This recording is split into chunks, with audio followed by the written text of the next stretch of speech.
ไม่มีไม่หนีไม่จ่าย ผ่านมา 22 ปี คนที่เคยบอกว่าไม่มีไม่หนีไม่จ่าย กลับฟื้นขึ้นมาเป็น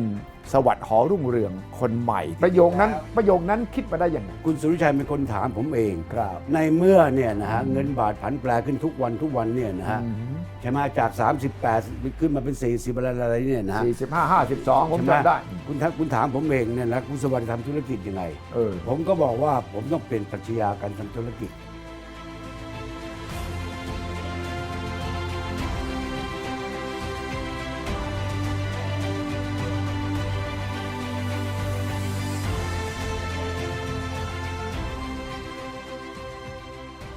แล้วคุณ